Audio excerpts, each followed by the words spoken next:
I want to thank you for the honor of presenting this paper to you today. I'm Professor Matthew Sharps, Cal State Fresno. I'm speaking for myself and my wife and colleague, Professor Jana Price Sharps of Walden University. Our topic today is one of considerable importance: PTSD and our understanding of that through case studies. PTSD is a very unusual thing in that you have quite a lot of denial, even of its existence in some administrative circles. But where you don't get that denial, you sometimes have the concept that many people may develop PTSD, but somehow the right kind of personality, the right kind of training can prevent it for a given individual. What we find is that neither of these perspectives has any validity.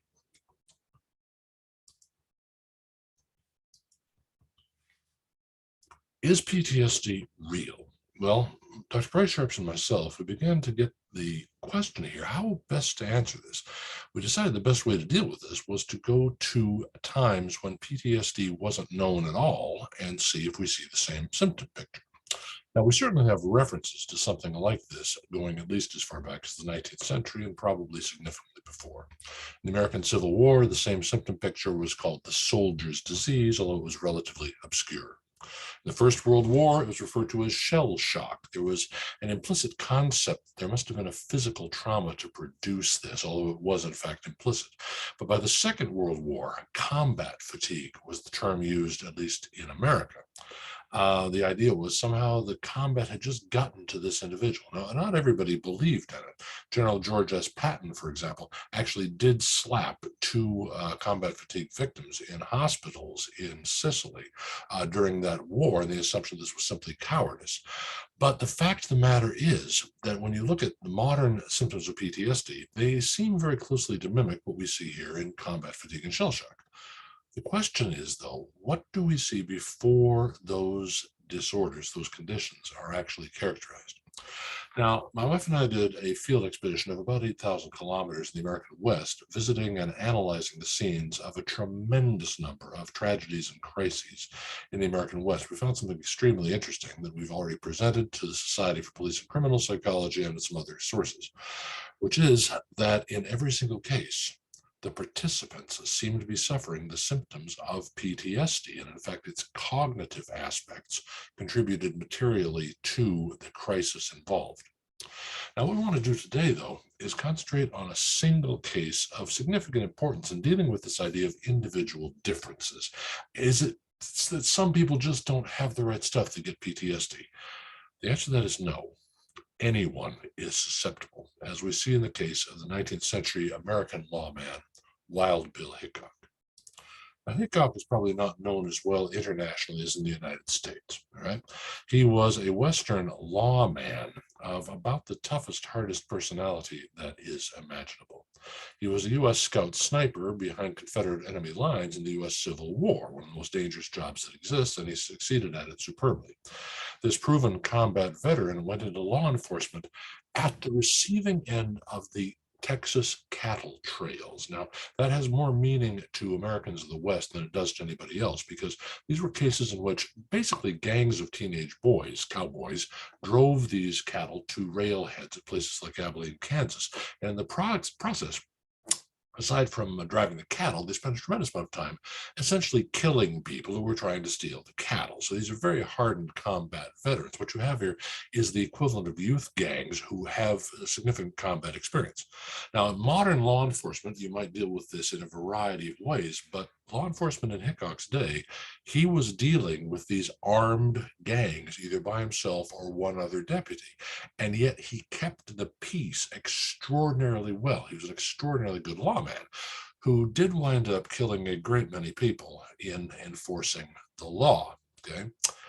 But there didn't seem to be a thing wrong with Hickok. We sometimes joke that Hickok is as if an oak tree and an anvil had a baby. It was like psychological factors would be completely irrelevant to a person like Hickok. And then everything changed. In a gambling incident, Hickok was an inveterate gambler. He actually killed another gambler with whom he had a dispute. Now, even with Hickok, you're going to be at a very high level of arousal, a very high level of fight or flight in a gunfight. And Hickok was undoubtedly not quite perceiving reality as it should be when his deputy, a man named Williams, came up behind him. Apparently Williams, by the way, was Hickok's essentially only friend. But Williams said something from behind, like, "Wow, that was a bad one, boss." Something like that. Hickok, who had remarkable reflexes, spun around and killed Williams. And at that point, everything in Hickok's life changed completely. Now, in what way? Hickok never killed anyone else in his life. Now, for most of us, that would be normal and salutary, but Hickok, quite frankly, no. The only protection for an American lawman in what was literally the Wild West was if he had his badge. If he was a police officer, no one would dare just simply kill you because they would be hanged. Without the badge, you had no protection. Hickok had hundreds of enemies with lethal combat skills, yet he resigns his badge. He goes into a state of unreality to the point that, well, I'll probably be all right. He falls in love with a lady of the circus world, all right? And now he needs a new way of funding his life. So what he decides is to make a fortune in gold. That's something that many rather dissociated treasure hunters would have in common with Hickok. He goes to Deadwood, South Dakota, okay, which is west by northwest of Abilene, Kansas. And he then basically decides to make his fortune as a gold miner. He's going to make huge amounts of money in this. Well, lots of people develop these ideas, even though very few people ever succeed at it. The problem is that gold mining is an essentially dirty occupation. You're digging in the earth. You're going to get dirt all over you. You get dirty. And the fact is that Hickok always dressed beautifully by the standards of the day. Hickok hated getting dirty. Now imagine this. He decides, I'm going to fund a completely new life where my new wife and I, and the relationship there is rather obscure. My new wife and I will have a wonderful life in a nice civilized world where none of my enemies will find me. I no longer have the protection of my police badge. And I'm going to make my living doing something that I hate, but I'm going to become terribly rich at it. The fact of the matter is that Hickok's gold mining period lasted 2 days. There's no other way for him to make a living, so he returns to gambling. And this is where things get very, very interesting. This is where Hickok dies. Because he gets into a situation in which he is fleeced, which is to say, taken all the money from another gambler. His name was Jack McCall. And then at the conclusion of the game, Hickok offers him a little bit of change to buy some breakfast to buy a meal. Now, this is an insult, a direct insult to McCall, but there's no evidence whatsoever that Hickok intended to insult him. He's simply not seeing reality as it is. Any gambler of the American West would have seen you don't do this, and yet Hickok did it, apparently inadvertently. Now, how was it that Hickok was actually killed by Jack McCall? Let me direct your attention, please, to this diagram, which is not to scale and many details are not there. But you're looking here at the murder scene, the number 10 saloon of Deadwood, South Dakota, which is still there. It's a few feet below street level, but you can actually go in there and see it. And what you've got is a fairly typical layout. This particular saloon has 2 doors, not one.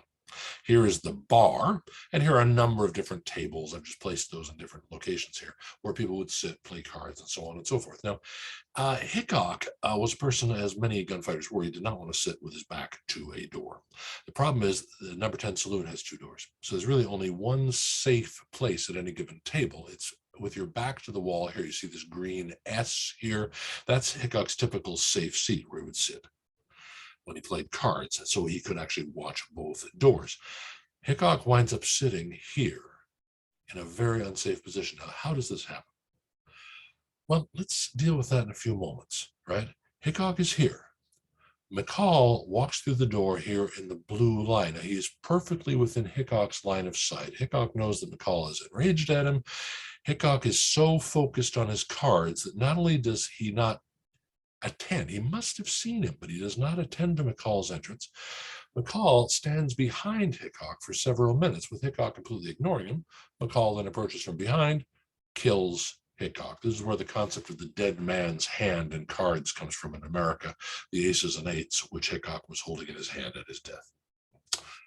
Now, how does this actually happen? How does a man who survived this tremendous number of gunfights and ambushes wind up killed by this other player? Well, excuse me.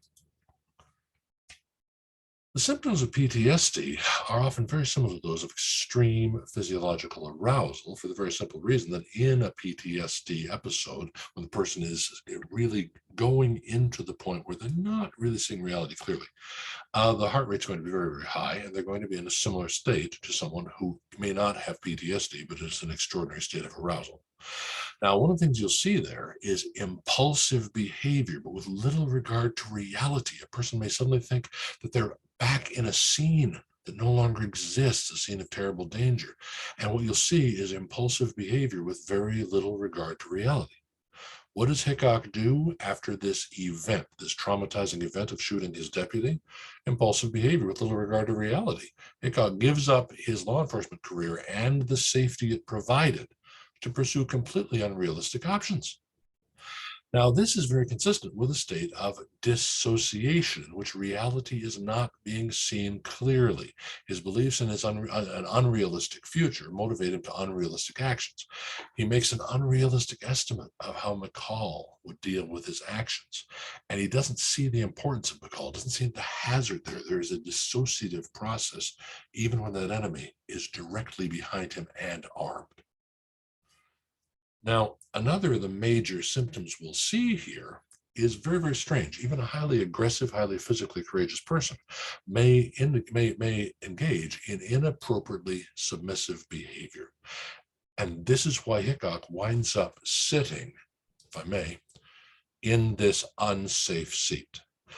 There was already a player sitting in Hickok's preferred chair. Now, Hickok was apparently polite. This person sitting there was a teenage boy. Hickok went up and said something polite. Something, would you mind if I sit there, partner? That's my lucky seat. Something along those lines. The teenage boy is rude to Hickok, says, no, get away from me. Now, Hickok, under normal circumstances, would never have tolerated that. But instead, he engages in completely submissive behavior. He says, oh, okay, sorry to have bothered you. And goes and sits in a position that he knows is one of extraordinary hazard. Now, in his game, we often see, and in conditions of high stress and of PTSD episodes, tunnel vision. People tend to see only that which is directly in front of them. They tend to miss what's to either side, what's on the periphery. Hickok was so focused on his cards that not only when McCall walks past him in full view, he doesn't seem to notice him, but he continues that tunnel vision. I am playing cards. I'm not focusing on anything else, even anything that is extremely dangerous. At the end of that, the symptom picture is what provides Wild Bill Hickok as an absolute target for Jack McCall. There are other factors that we simply don't have the time to consider here. I discuss these in more detail in my book, 2022, that I have the reference to at the bottom of the presentation here. But at the end of the day, our best conclusion is that it was PTSD that essentially killed one of the toughest, strongest lawmen, at least in American history. The lesson here is that if PTSD can afflict Wild Bill Hickok, it can afflict virtually anyone. Now, that said, what then can we conclude here? Well, as previously demonstrated in our field work, PTSD is a very old syndrome. It certainly goes back to before there was any such thing as a diagnosis of PTSD, and it may very well date to the beginning of warfare. That's entirely speculative, but if it does, that effectively goes back, unfortunately, to the beginnings of civilization. Yet a law enforcement officer, the American euphemism is Leo, a law enforcement officer, even at the extraordinary level of capability of somebody like Wild Bill Hickok, is susceptible to the influence of PTSD. This basic human factor is an ongoing threat that has to be countered by realistic principles to support officers and their missions across situations. PTSD, especially in officers exposed to extremes of service, as Hickok was, is entirely real. Agencies which realize this, which take measures to protect their law enforcement officers from the consequences, will be the more successful. The processes we've highlighted in this research are very basic to the human nervous system, tendencies toward dissociative process, tendencies toward, for example, tunnel vision. But these and other processes may manifest themselves very differently in different social situations depending on cultural background. Family dynamics, social attitudes, abstract concepts of what a law enforcement officer should be may differ significantly among world cultures, and there hasn't been the necessary research. Much PTSD research to date is focused on the West. Okay, not just the Western United States, but Western culture in general. And it's important at this point in the history of these studies to begin studies of specific manifestations of PTSD at higher social levels, employment levels, etc., across world cultures to develop a better understanding of the relevance of specific symptoms and the sources of resilience. Even a Wild Bill Hickok did not display sufficient resiliency to avoid lethal consequences of PTSD. We need to know what these will be in order to ameliorate them in Asia, in America, and throughout the world beyond. I want to thank you for your time and for your attention to this paper. Thank you.